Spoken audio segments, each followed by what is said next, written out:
An empty pier stretching off into the Thames, a quiet reminder that this was once a bustling connection point for ferry services between Gravesend and Tilbury.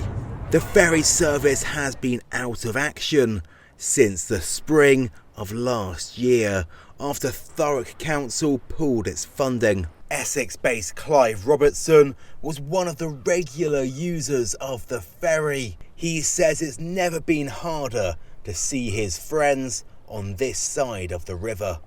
We are upset and put out. I've travelled round this morning on a bus. Probably took me about best part of 1.5 hours because you have to change buses 2 or 3 times. It was so convenient, so convenient for people, whether you did use it 3 times a year or 3 times a week. But there is renewed hope that the Lower Thames crossing, designed to ease Dartford congestion and create another transport link across the river, could be the answer. With Gravesham MP Dr Lawrence Sullivan spearheading a campaign for toll money on the upcoming infrastructure project to be used to secure the long-term future of the service.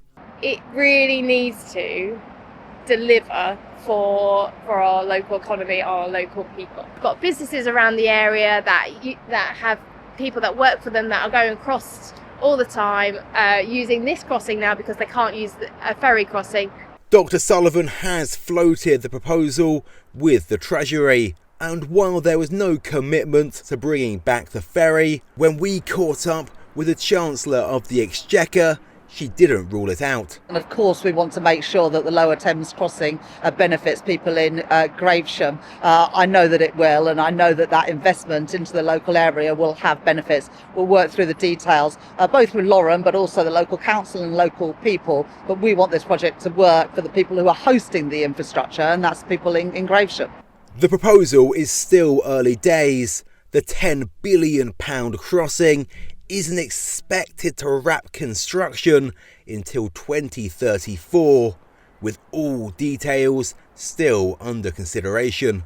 So currently we're putting together those plans as to how you could take a toll from the crossing and then put it into private finance. That's got a couple more years to run, probably till 2028. So lots of thoughts, and we need to make sure it's a sort of community-focused, local. But for businesses struggling with lower footfall, that wait is still too long. Jan Savin manages Ldrs Creations. He said they considered closing the business after ferry services ceased operating. I worry every year when we renew the contract and everything, you think about it twice. It's not popular anymore. Before it was quite busy, now it's quiet. You can realize something's wrong.